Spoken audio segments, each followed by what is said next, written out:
Hello everyone, welcome to our YouTube channel target for IQ. ये हमारा है MCQ का पार्ट 2 जो कि नेगोशिएबल इंस्ट्रूमेंट एक्ट के ऊपर है। ठीक है, तो इसमें हम कुछ इंपॉर्टेंट सेक्शन डिस्कस करने वाले हैं जो कि बिहार सीजे के लिए बहुत ही इंपॉर्टेंट है। सबसे पहले देख लेते हैं, क्वेश्चन है कि अधिनियम का कौन सा प्रावधान सम्यक अनुक्रम में संदाय के संबंध में विचार करता है। तो जो हमारा सेक्शन 9 है वो बात करता है कि सम्यक अनुक्रम धारक कौन होंगे, और जो सेक्शन 10 है वो बात करता है कि सम्यक अनुक्रम में संदाय अगर कर दिया जाता है। ठीक है, और जो हमारा सेक्शन 8 है वो बात करता है कि धारकी की होल्डर कौन होगा।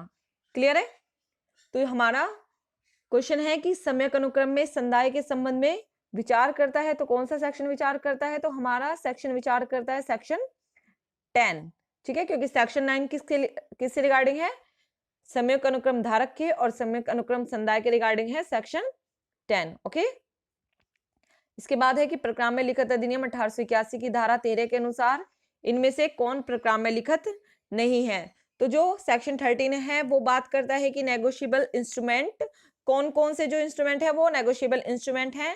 तो भाई उसमें डिफाइन क्या हुआ है कि नेगोशिएबल इंस्ट्रूमेंट के अंतर्गत क्या क्या आते हैं कि प्रक्राम में जो लिखित है उसके अंतर्गत promissory note, bill of exchange, ठीक है, और चेक आते हैं। ठीक है, तो इसमें कौन सा अलग है?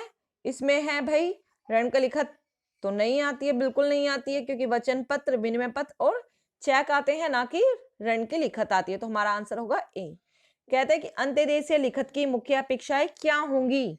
तो जो हमारा सेक्शन 11 हो वो बात करता है कि अंत्यदेशीय लिखित, अंत्यदेशीय लिखित कौन सी लिखित होती है?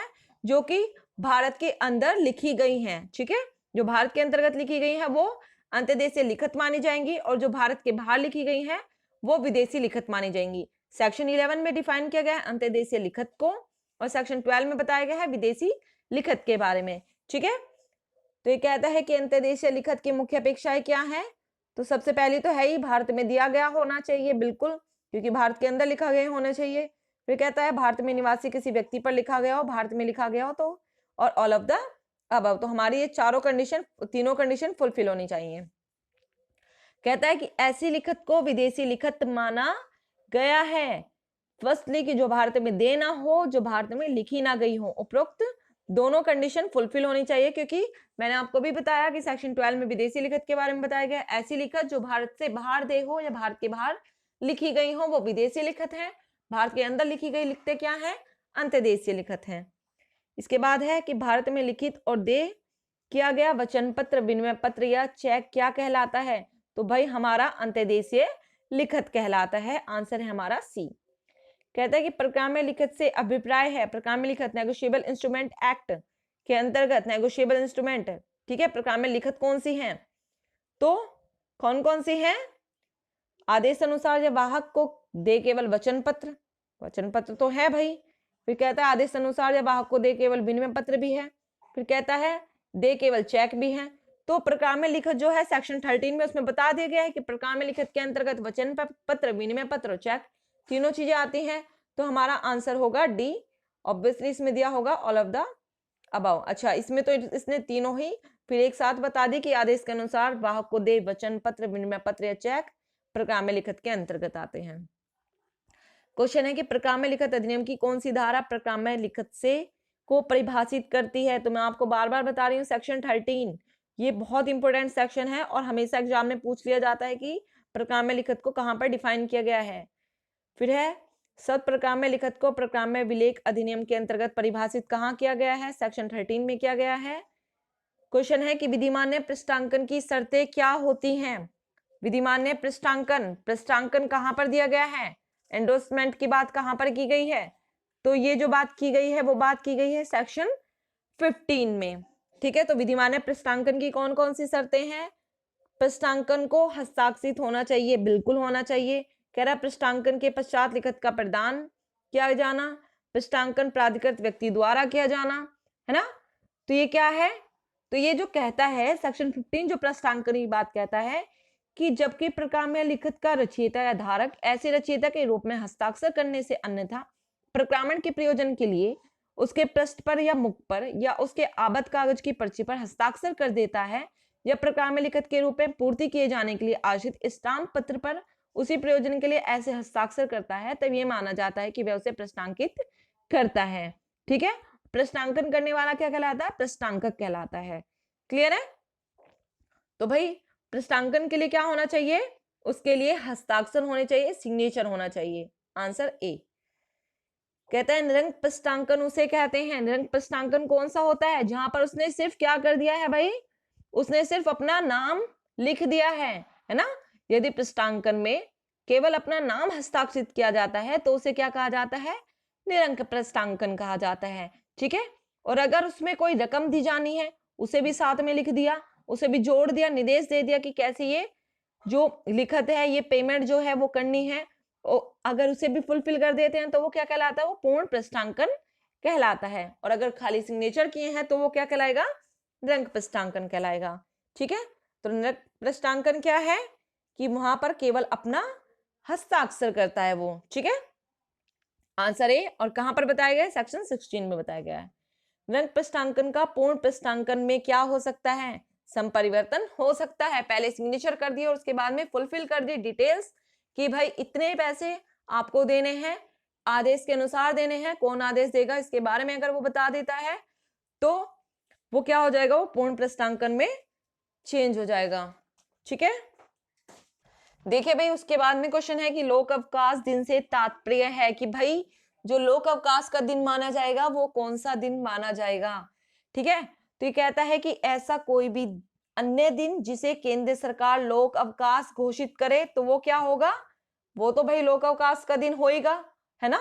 हो जाएगा ना, वो पब्लिक क्या होगा? पब्लिक वाले दिन की छुट्टी हो जाएगी, है ना?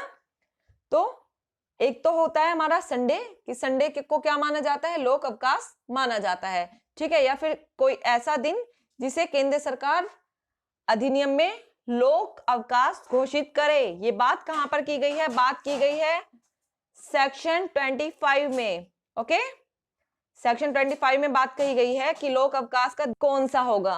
ठीक है, यहाँ पर जो सेक्शन 25 है वहां कहता है कि जबकि परिपक्वता का दिन लोक अवकाश का दिन हो। तो परिपक्वता क्या होती है भाई? ये भी क्वेश्चन अराइज होता है। तो सेक्शन 22 में बताया गया है कि परिपक्वता वो दिन होता है जिस दिन की वचन पत्र, विनिमय पत्र, ठीक है, वचन पत्र या विनिमय पत्र में जिस दिन जो पे करना है पैसे वो शोध्य हो जाते हैं, देने के लिए भाई दे ही दिए जाने हैं।